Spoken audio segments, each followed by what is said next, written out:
보시겠습니다. 하나님의 말씀은 요한복음 21장 18절로 25절입니다. 요한복음 21장 18절로 25절입니다. 제가 봉독합니다.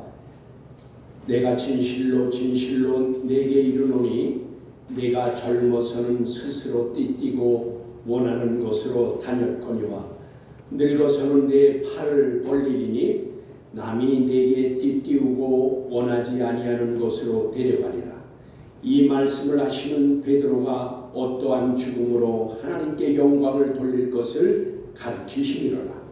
이 말씀을 하시고 베드로에게 이르시되 나를 따르라 하시니 베드로가 돌이켜 예수께서 사랑하시는 그 제자가 따르는 것을 보니 그는 만찬석에서 예수님의 품에 의지하여 주님을 파는 자가 누구이니까 묻던 자더라.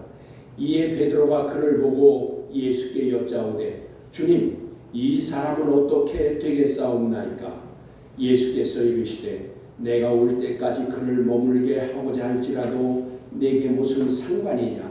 너는 나를 따르라 하시더라.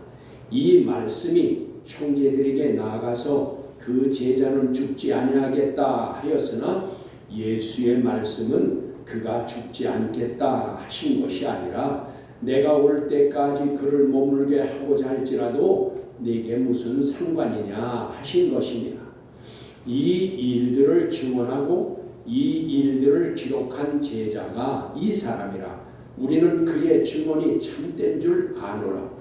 예수께서 행하신 일이 이외에도 많으니 만일 낱낱이 기록된다면 이 세상이라도 이 기록된 책을 두기에 부족할 줄 아노라. 아멘. 25절까지 봉독했습니다.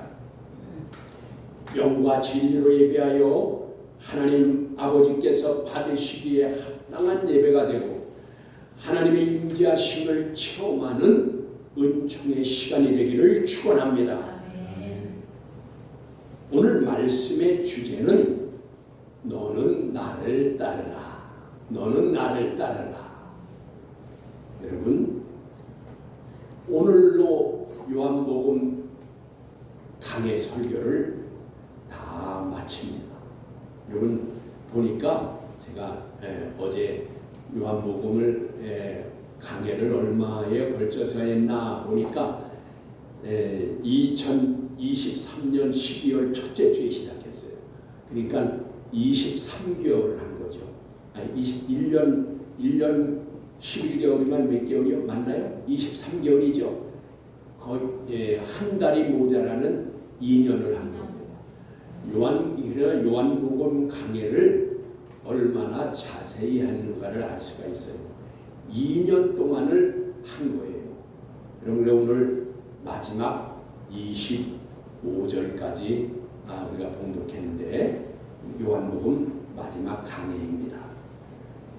부활하신 예수님께서 갈릴리에서 제자들과 아침을 함께 나눈 후에 베드로를 불러 내가 나를 사랑하느냐 물으신 후에 내 어린 양을 먹이라 하시고 두 번째 내가 나를 사랑하느냐 물으신 후에 내 양을 치라 하시고 세 번째 내가 나를 사랑하느냐 물으신 후에 내 양을 먹이라 라고 하셨습니다.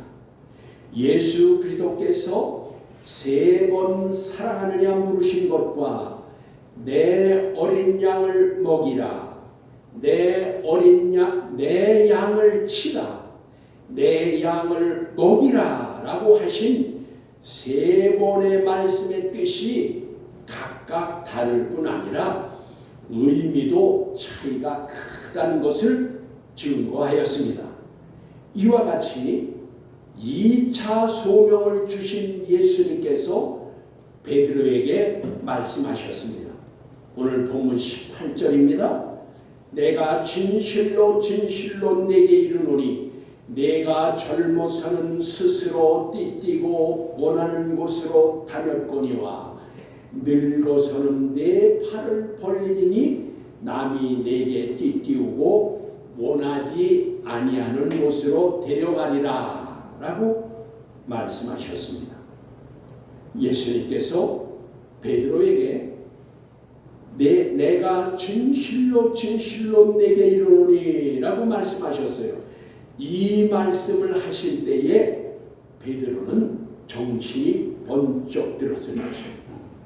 왜냐하면 예수님께서 십자가에 못 박히시기 전날 만찬을 하시고 나서 내가 죄인들의 손에 팔리우리라 라고 말씀하시자 베드로가 주님, 저는 죽는 데까지도 따라가겠습니다. 그렇게 말하자 주님께서 베드로를 향해 내가 진실로 진실로 내게 이르노니 닭 울기 전에 내가 3번 나를 부인하리라 라고 하신 요한복음 13장 38절의 말씀이 기억났을 것입니다. 여러분 누구나 트라우마가 있을 때 그 말을 들으면 정신이 번쩍 나는 겁니다. 그 진실로 진실로 이것은 아멘 아멘 그런 뜻이지요. 이 아멘 아멘은 뭡니까? 참으로 그렇다는 말이에요.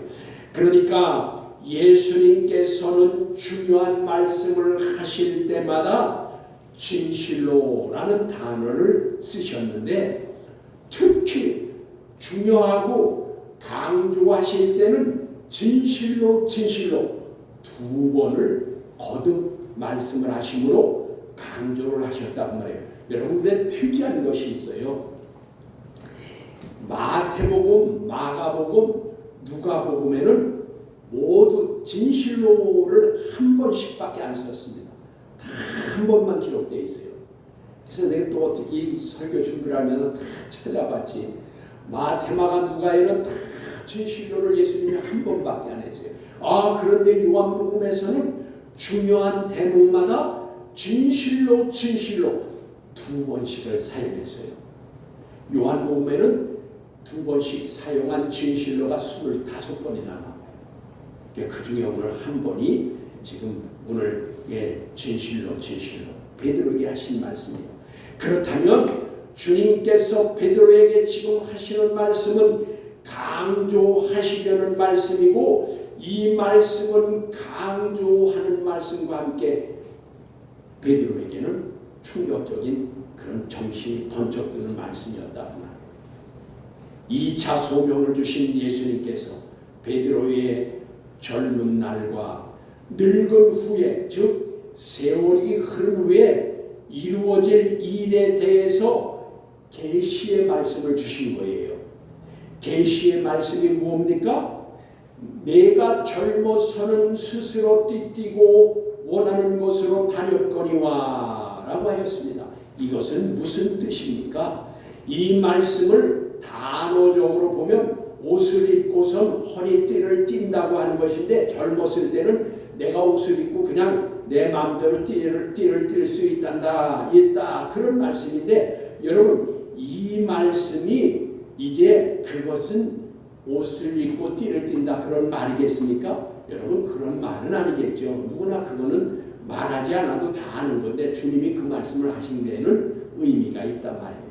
그렇습니다. 이 말씀은 예수님께서 주신 2차의 소명을 위해 베드로가 헌신하는 신앙의 행동적 순종 삶을 말씀하시는 것입니다. 베드로의 삶.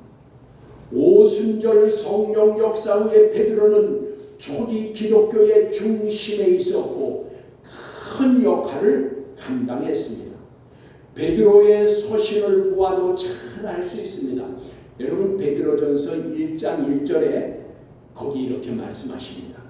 예수 그리스도의 사도 베드로는 본도, 길리기아, 갑바도기아, 아시아와 비두니아에 흩어진 나그네라고 말씀하셔서 아시아 지역의 사역과 선교를 하고 또 또 그곳에 편지를 보낸 것을 알 수 있습니다. 그러니까 이것은 이제 그 다음에 늙어서는 내 팔을 벌리리니 남이 내게 띠띠우고 원하지 않은 곳으로 데려가리라 라고 하셨는데, 이 말씀 역시 늙어서 자신의 옷에 띠조차 자신이 띠지 못한다는 것을 말씀하려고 하시는 것은 아니겠지요. 이것은 무슨 뜻일까요? 베드로 사도의 말년에 베드로가 어떻게 생을 마감하게 될 것을 계시하신 것입니다. 알려주신 것입니다.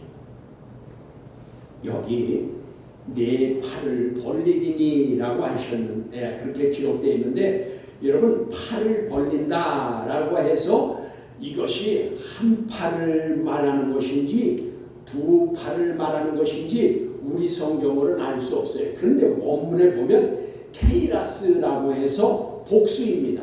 여러분, 복수이니까 무슨 뜻일까요? 두 팔을 벌린다 그 말이에요. 두 팔을 벌린다. 이것은 결과적으로 베드로의 노년에 두 팔을 벌린다는 것은 그의 순교를 말한다는 것을 알 수가 있습니다. 예수님께서 지금 베드로에게 내가 노년에 두 팔을 벌리겠다, 내가 순교할 것을 계시적으로 말씀하신 것입니다. 그것을 알 수 있게 하는 것이 다음 절에 나타났다고 말해요. 다음 절 19절입니다. 이 말씀을 하시면 베드로가 어떠한 죽음으로 하나님께 영광을 돌릴 것을 가리키시리로라 라고 하였습니다. 그렇습니다. 베드로 사도는 초대 기독교사의 중심에 있었고 예루살렘 교회에서 그의 영향력은 지대했습니다. 예수님의 수제자로서의 역할을 잘 감당하였고 예수님의 동생 야고보와 함께 예루살렘 교회를 잘 이끌어갔고 나중에 아시아와 유럽에서도 사역을 잘 감당한 것을 알 수 있습니다. 기록에 의하면 베드로는 64년경에 로마에서 복음을 전하다가 붙잡혔고 순교당할 때에 내가 어찌 주님과 같이 십자가에 발을 못 박히겠느냐 하고 나를 거꾸로 못 박으라 라고 하여서 십자가에서 거꾸로 못 박혀 순교했다고 합니다. 본문으로 돌아가서 19절 하반절에 주님께서 말씀하셨습니다. 나를 따르라 라고 하셨습니다. 여기 따르라는 아콜로데오입니다. 이 아콜로데오를 여기에서는 세 가지의 뜻을 가지고 있습니다. 여러분, 나를 따르라, 거기에는 의미가 있다고 말해요. 세 가지의 의미가 있는데 예수님께서 베드로를 향하신 명령이었습니다.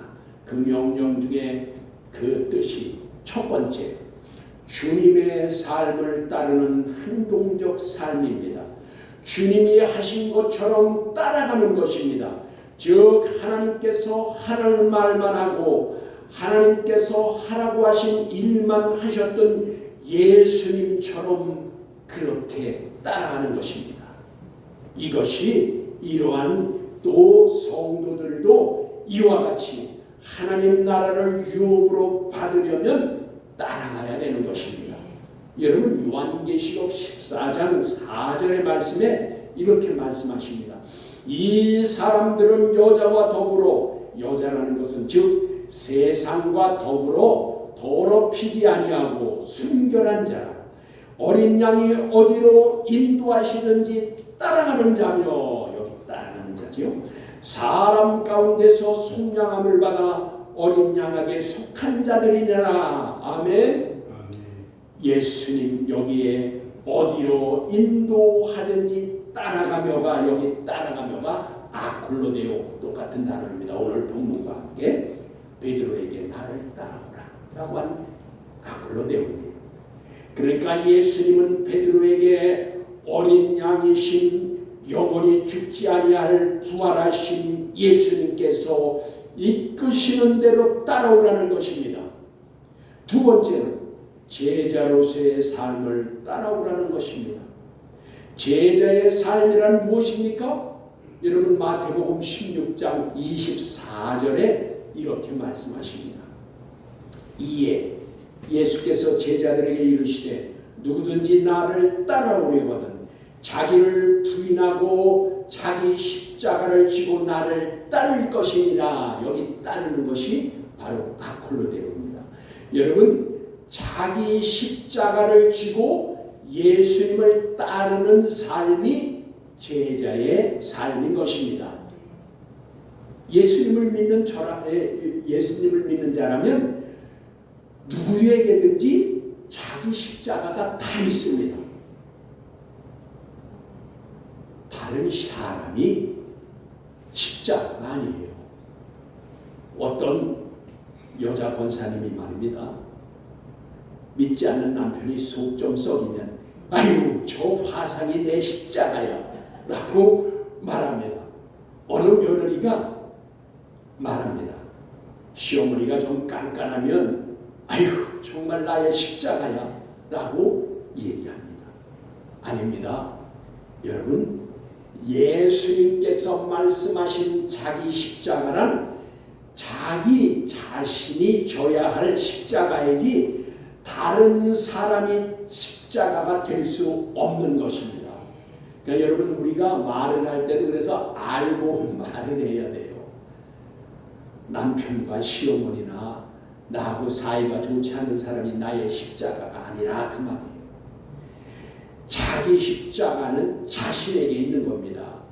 그래서 여기 예수님을 믿는 사람이라면 자기 십자가를 지고 제자들과 같이 예수님을 따라가야 하는 것입니다.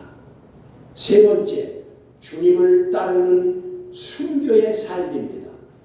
여기 따라간다는 것은 주님을 따라 순교할 수 있는 각오가 되어야 되는데 주님을 따르는 순교의 삶이란 결국 영원한 생명을 사모하는 자가 할 수 있는 행동적 삶인 것입니다.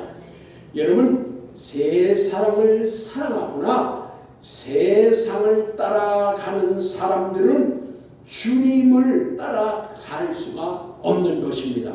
여러분 요한복음 12장 25절에도 이렇게 말씀하십니다. 자기의 생명을 사랑하는 자는 잃어버릴 것이요 이 세상에서 자기의 생명을 미워하는 자는 영생하도록 보존하리라 라고 하셨습니다. 즉 목숨을 위하여란 세상에 살 동안에 있을 육신 때문에 그것을 사랑하여 그것을 쫓으면 모두 잃어버리게 된다는 것입니다. 자기의 생명을 미워하는 자는 즉 세상의 육신적인 삶을 뒤로 하고 영원한 생명 즉 하나님 나라의 소망을 두고 살면 비록 세상의 삶은 잃어버리지만 영원한 생명을 누리게 될 것을 말씀한 것입니다. 여러분 그러니까 세상 것에 안주하지 마시고 눈을 들어 소망을 하나님 나라에 두고 소망을 하나님께 두고 살라 그 말입니다. 이러한 사람들은 믿음을 지키고 믿음을 따라 살다가 믿음을 따라 죽는 데까지 나아가는 것입니다. 이것이 주님을 따르는 삶인 것입니다. 20절의 말씀에 이렇게 말씀합니다. 베드로가 돌이켜 예수께서 사랑하시는 그 제자가 따르는 것을 보니 그는 만찬석에서 예수의 품에 의지하여 주님을 파는 자가 누구이니까 묻던 자더라 라고 하였습니다. 예수님께서 베드로가 장차 어떠한 죽음을 죽을 것인가 말씀하시며 너는 나를 따라오라 하실 때에 마침 베드로의 뒤따라오는 그 제자를 보고 지금 베드로가 물은 것입니다. 그 제자는 예수님의 사랑을 받는 제자라고 하였습니다. 요한은 자기 자신을 밝히지 않고 그냥 예수님의 사랑을 받는 제자라고 하였어요. 그리고 만찬 때 주님의 품에 기대어 있던 자라고 하였는데 그것이 요한복음 13장 25절에 그가 요한인 것을 알 수 있는 것입니다. 그 제자를 보고 21절에 이렇게 말씀하십니다. 오늘 본문 21절. 이에 베드로가 그를 보고 예수께 여짜오되 주님 이 사람은 어떻게 되겠사옵나이까? 라고 물었습니다. 베드로의 이 말은 자신이 어떻게 죽을 것을 안 베드로는 뒤에 있는 요한은 그럼 어떻게 죽을 것이다? 어떻게 죽겠습니까? 라고 물은 것입니다. 그러자 예수님께서 22절에 말씀하십니다. 내가 올 때까지 그를 머물게 하고자 할지라도 네게 무슨 상관이냐? 너는 나를 따르라 라고 하셨습니다. 여러분 이 말씀을 오해하면 제자 요한은 예수님께서 다시 올 때까지 죽지 않고 살게 할 것이라고 한 것으로 알아들을 수가 있습니다. 그러나 예수님께서 하신 말씀의 핵심은 예수님께서 다시 오실 때까지 살아있다는 말이 초점이 아니라 남의 일에 간섭하지 말라는 것이 더 중요한 말인 것입니다. 믿는 자들에게는 각자에게 주신 사명과 또는 소명이 있습니다. 여러분 각자에게 주신 소명과 사명이 각각 다 달라요. 다 똑같이 주신 것이 아니에요. 그래서 그것은 성경 말씀 우리말 성경에는 달란트라고 했는데 이 달란트는 재능과 기능을 말하는 건데 그게 아니라 탈란타예요. 탈란타는 뭐예요? 그건 역량이라 그 말이에요. 주신 역량이 각각 다르다 그 말이에요. 하나님은 여러분 재능으로 섬기고 기능적으로 섬기는 것이 아닙니다. 탈란타, 역량대로 섬기는 거예요. 하나님께서 우리에게 주신 역량대로 섬기면 되는 거예요. 그러므로 하나님께서 말씀에 기록해 주시길 베드로전서 4장 15절에 너희 중에 누구든지 살인이나 도둑질이나 악행이나 남의 일에 간섭하는 자로 고난을 받지 말려니와 라고 하였습니다. 여러분 남의 일에 간섭하면 고난을 받게 된다라고 하신 것입니다. 그리고 잠언 26장 16절에는 또 이렇게 말씀하십니다. 길로 지나가다가 자기와 상관없는 말다툼을 간섭하는 자는 개의 귀를 잡는 것과 같으니라 라고 했어요. 여러분 개 귀를 잡으면 어떻게 해요? 개가 물어버립니다. 개는 귀를 잡으면 싫어해요. 그래서 물어버려요. 그래서 아까 조금 전에 말씀대로 베드로전서 4장 15절 말씀대로 남의 일에 간섭하면 고난을 받는다 그 말이에요. 여기는 지나가다가 남의 그 다툼을 보고 거기 간섭하면 개귀를 잡는 것 같다. 똑같이 어려움 당하고 고난 받는다 그 말이에요. 그러므로 본문으로 돌아가서 23절의 말씀입니다. 이 말씀이 형제들에게 나아가서 그 제자는 죽지 아니하겠다 하였으나 예수님의 말씀은 그가 죽지 않겠다 하신 것이 아니라 내가 올 때까지 그를 머물게 하고자 할지라도 내게 무슨 상관이냐 하신 것이라 하였습니다. 그래요, 맞아요. 여기에 형제들에게 나가서라고 하였는데 여러분께서 우리말을 조금 더 신경 써서 번역을 하면 이런 오해가 없는데 여기 형제들에게 나가서라고 하니까 형제들은 여기 이제 베드로가 바로 나가서 얘기한 것 같이 오해할 수가 있어요. 형제들에게 나가서 그런데 여러분 여기 형제들은 제자들을 말하는 형제가 아닙니다.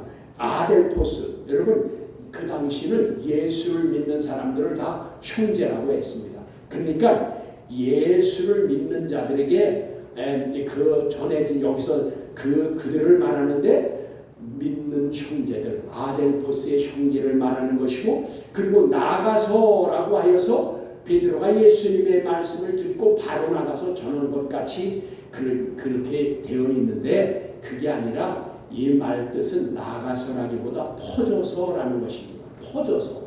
그러니까 그러므로 NIV 성경에서도 이렇게 기록되어 있습니다. 형제들에게 퍼져서 말입니다. 그러니까 소문이 났다 그 말이에요.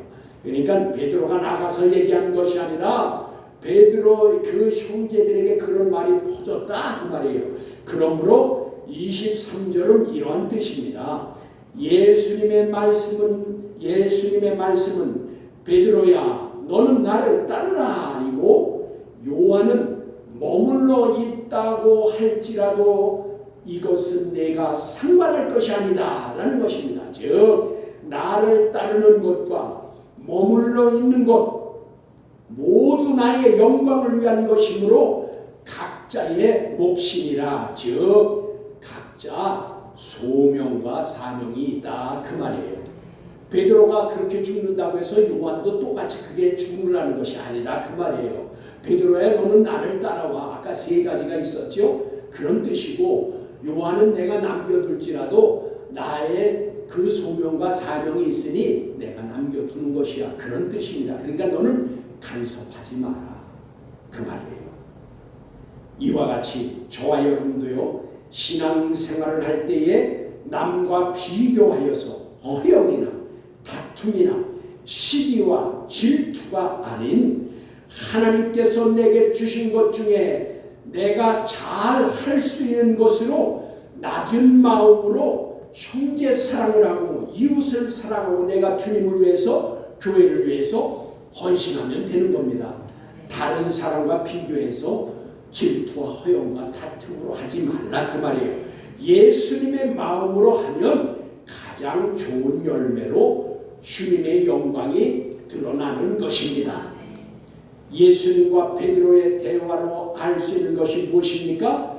베드로는 자기의 십자가를 지고 예수님을 따라 살다가 순교를 당했지만 요한만은 남겨지게 되어 요한복음을 기록하게 되었으며 그에게 지어주신 소명을 감당하게 하신 것을 보게 되는 것입니다.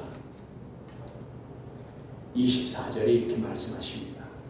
이 일들을 증언하고 이 일들을 기록한 제자가 이 사람이라 우리는 그의 증언이 참된 줄 아노라 라고 하였습니다. 여러분 24절의 말씀을 원문에 충실히 번역하면 더 자세히 알 수 있는데 여기 증언하고는 말이 투론입니다. 이것은 현재 능동형입니다. 현재 능동형. 그리고 기록하는 그랍사스인데 이것은 과거 능동형입니다. 그러면 이것은 무슨 뜻일까요? 이거를 번역하면 이 일을 기록한 자가 이 일에 관하여 아직 살아서 기록하고 있다 그 말이에요. 그러니까 여러분 이 모든 이 공관복음서는 이미 45년부터 60년 정도 사이에 기록됐어요. 그런데 이 요한복음을 기록할 때는 90년부터 96년 사이에 기록되어 있으니까 그 세대 사람은 1세대 사람들은 다 죽었다고 말해요. 그런데 원문의 뜻을 보면 현재 능동형과 이 과거 능동형이 기록되어 있어서 이 글을 기록하고 있는 지금 요한은 그 사람들은 죽었지만 나는 지금 살아서 기록한다 그런 뜻이에요. 그러므로 여러분 이 말은 무슨 의미입니까? 요한복음 뭐예요? 여기 24절의 이 말씀은 베드로가 2차 소명을 예수님께서 베드로에게 2차 소명을 주셔서 영원히 죽지 아니할 어린 양으로 먹이고 목자 노릇을 잘하여 다 자란 양으로 치고 자원함으로 목양하여 기쁘시게 해드리며 더러운 이득을 위하여 하지 말라 하셨으므로 그렇게 예수님을 따라가서 목양을 잘 하였고 그리고 요한은 남겨두어서 계시록 1장 10절과 11절의 말씀과 같이 주의 날에 내가 성령에 감동되어 내 뒤에서 나는 나팔 소리 같은 큰 음성을 들으니 이르되 내가 보는 것을 두루마리에 써서라고 하여서 예수님을 만나 계시록을 기록하게 하시고 그뿐 아니라 요한복음과 요한 1서, 2서, 3서를 기록하게 하셨습니다. 이같이 각자의 소명을 주어 예수님의 영광을 위한 몫을 각자에게 주셨던 것입니다. 여러분, 그러니까 우리도 이 말씀을 통해서 깨달을 수 있는 것은 주님이 나에게 주신 것 중에 내가 가장 잘 알 수 있는 것이 무언가라고 생각해서 그것대로 하나님 앞에 헌신하고 몸대신 교회를 위해서 내 신앙의 삶에 옳은 태도로 살아가면 되는 겁니다. 남과 똑같이 하려고 하지 않아도 된다, 그 말이에요. 베드로에게 주신 일과 요한에게 주신 사명이 서로 다르다, 그 말이에요. 서로 상관하지 말라. 남의 일에 간섭하지 말라. 24절 후반절에 우리는 그의 증언이 참된 줄 아노라 하셨습니다. 그의 증언이란 사도 요한이 기록한 하나님의 말씀을 말하며, 우리라고 한 것은 당시 살아있는 요한과 그리고 함께한 믿음의 공동체입니다. 그리고 이 말씀을 읽고 믿는 오늘의 저와 여러분이 우리인 것입니다. 신약 성경에서 제일 나중에 기록한 요한복음과 요한일서, 2서, 3서 그리고 요한계시록은 사도 요한이 죽기 전인 90년부터 96년 사이에 기록된 것입니다. 25절에 이렇게 말씀하십니다. 예수께서 행하신 일이 이외에도 많으니 만일 낱낱이 기록된다면 이 세상이라도 그 기록된 책을 두기에 부족할 줄 아노라 라고 하였습니다. 여러분, 25절은 과장법의 표현입니다. 요점은 요한이 기록한 성경 말씀 외에도 예수님께서 증거하신 말씀과 행하신 일들이 아주 많이 있었다는 것이에요. 그런데 왜 모두 기록하지 않으셨을까요? 그것은 이렇습니다. 기록된 말씀만 가지고도 창조주이시며 전능하시며 거룩하시며 은혜와 사랑의 여호와 하나님과 그리고 그 아들 예수 그리스도의 은혜와 구속과 부활과 영생과 그리고 성령님의 진리 되심과 그 능력과 그 권세와 성령님의 영광을 나타내기에 충분하다는 것입니다. 그러니까 여러분, 인생들이 교만하여 성경에 기록되지 않은 것을 논하고 비판하고 측량하고 재어보고 억지로 풀려 하면 죄에 빠지게 되어 망하게 되는 것입니다. 우리가 알아야 할 것은, 그리고 믿어야 할 것은 진리는 성경에 모두 있다는 것입니다. 부족함이 없다는 것입니다. 성경에 있는 것만 믿고 그것만 깨달아도 충분하다는 것입니다. 하나님과 예수 그리스도와 성령을 깨닫고 믿고 그리고 그 은혜와 복으로 살아가기에 부족함이 없다, 그 말이에요. 그러니까 그 성경에 기록되지 않은 것 때문에 그것을 가지고 논하고 찾고 그것을 가지고 억지로 풀려 하다가 망하게 된다, 그 말인 것입니다. 저와 여러분은 이것을 기억하고 믿으면 되는 것입니다. 여러분, 요한복음 20장 30절로 31절 말씀이 그것입니다. 무엇만, 이 말씀만 믿고 순종하면 되는 것입니다. 거기에 20장 30절로 31절의 말씀입니다. 예수께서 제자들 앞에서 이 책에 기록되지 아니한 다른 표적도 많이 행하셨으나 오직 이것을 기록하면 너희로 예수께서 하나님의 아들 그리스도이심을 믿게 하려 하며 또 너희로 믿고 그 이름 안에서 영원한 생명을 소유하게 하려 함이니라. 아멘. 그렇습니다. 이것이 진정한 은혜요 복인 것입니다. 저와 여러분에게 예수님께서 베드로에게 너는 나를 따르라 하셨던 말씀이 오늘 저와 여러분에게 그 말씀이 새로이 들려지시기를 주 예수 그리스도의 이름으로 축복합니다. 기도하시겠습니다.